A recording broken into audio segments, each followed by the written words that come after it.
Hi everyone, I'm here today to help all of you teach your children or your students how to articulate the sound L. I'm going to do the best that I can. I'm new to doing videos. I'm kind of being forced to do this right now in the middle of a pandemic. So if you're viewing this video after the survival of the coronavirus, I'm happy to say that we've all survived it. In the meantime, hopefully this video will help you and your child articulate the sound L. The first thing that I want to let you know, if you didn't watch our articulation basics video, is you want to make certain that you have immediate feedback for your student, for your child. You want to have some type of portable mirror. If you're at home and you don't have a little mirror like this, you can simply stand in the bathroom with your child working on immediate feedback. We're going to start with placement, because that's where we start with all of our sounds. If your child is not at the placement level, you can fast forward through this video, but I want to make certain that everybody can go from beginning to end. So for the sound L, we are going to put our tongue on our alveolar ridge. That's a big word for our little ones. Basically, it is this spot that's just slightly behind your teeth. You do not want to tell your students to stick their tongue out. The only sound that we really do that with is the TH sound. We'll do that in another video. They want to put the tip of their tongue on their alveolar ridge. With clean hands, you're going to have your student take their thumb and they're going to stick it right up here until they can feel those little wrinkles. And when they feel those little wrinkles, I tell them that, okay, you want to put the tip of your tongue on the wrinkles up there. And they're going to make some sound. And that's placement. Once we've done placement and they've got that consistently, then we're going to move on to syllables. And in syllables, you're going to have them do it at the beginning, the middle, and the end. You're going to have them do le, li, li, lo, lu. You can do short vowels and do la, le, la, la, if you would like to. Then you're going to take it at the end of the syllable. So it'll be ale, eel, ile, owl, ool. Then you'll do it in the middle.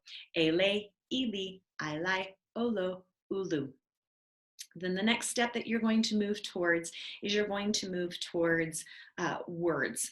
And I'm actually going to share my screen with you if I can. Give me just a moment to set this up. And so hopefully what you're looking at right now with me are pictures that your speech therapist has probably sent home with you. If not, you can look at these pictures on the video. And what you're going to do is you are going to, again, in the mirror with the picture, you're going to model for your student or your child the word lock. And you're going to have them look at you and you're going to do lock. And they are going to repeat that as well. And then you'll go through each picture and I'm going to show you each of these pictures just because of the fact that you do not have the words in this video. So this is lock, leaf, lamp, light, leash, lips, lid, lamp. That's lamp. This is lamb. We can all laugh through this together.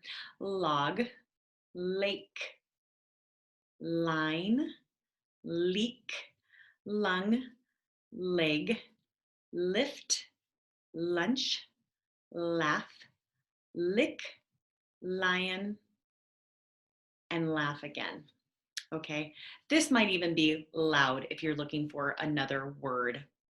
So you are going to model each one of those words for your child side by side in the mirror so that they can make certain that they're making the same sound or that their tongue is in the right placement for each one. If you get through 5 of these and you find that they are not getting it at the word level, the recommendation is to move back to syllables.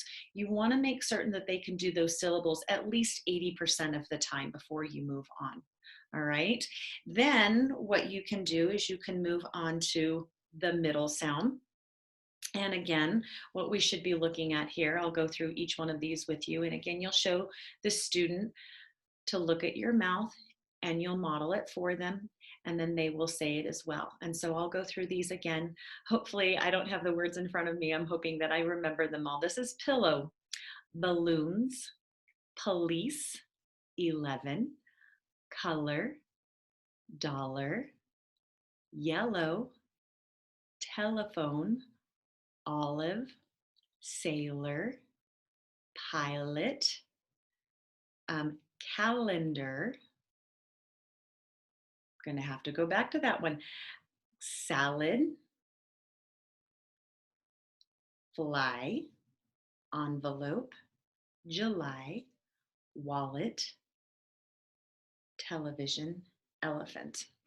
And then as you go through each one of these, let's go to the final one as well. We'll do final L as well.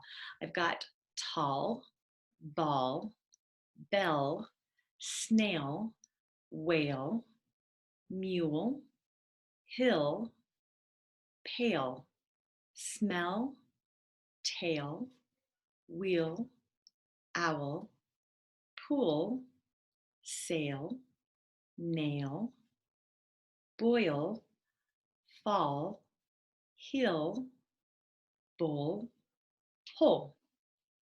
Now, as you go through each of those with your student and you model for them, once they have it with you after a model, you're going to go back and you're just going to point to the word and have them say that word.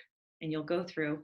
And sometimes what I like to do to make this a little more entertaining, if you've got jelly beans at home, you can put a jelly bean on each one of them, and that gives a reinforcement for them. They get to have a treat afterwards, or an M&M.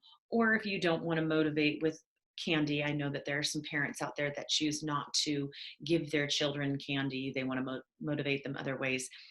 The other thing you can do is you can put a magnet on each one of these, and then the kids can use another magnet to collect them. You can also just use pennies as markers to show that they have done each one. And you will do the same thing with each one of these positions, whether you're in the initial, the medial, or final position. After you've gone through and you've managed to do this at the word level, then you're going to move to the phrase level. And simply what that means is you're going to add a simple word to that. You can put a lock, a leaf, a lamp, a light, a leash. You can use the word my lock, my leaf, my lamp, my light, my leash. You can use the word the. A lot of kids might be struggling with the TH sound, so I would avoid that one if they are struggling with that TH sound as well. Once they have mastered the word level and the phrase level, you want to move on to sentences. So you can make up a sentence for the children. I usually recommend not doing more than 3 to 5 words because it can be too challenging. And you can just put, I have a lock, or I locked my bike, or the leaf is falling, or a leaf is falling if they're struggling with that TH sound. You can create the sentence for them and have them repeat it after you. Or if they're just really getting this, you can have them create their own sentences. Once you get to the reading level, I do recommend that you just have them pull out a book that they are comfortable reading and they don't have any struggles with. I'm going to stop sharing the screen right now. You can give them immediate feedback while they're reading if they're struggling with that. A lot of kids will use the W sound for their L. So they might say, I walked my bike. And so simply in correcting them, I would just have them say, okay, where does your tongue need to go? Remember, it goes up here. I locked my bike. So again, give them that immediate feedback. When they're doing it in the reading level, stop them as they're reading and have them correct it. And then finally at the conversation level, you can just talk about what you're going to do at home, maybe something that they are interested in, and then trying to think if there's anything else that I can possibly help you with during this time. If you have any questions or concerns, let me know, leave a comment, and I will get back with you as soon as possible. Thanks so much. That's Elle.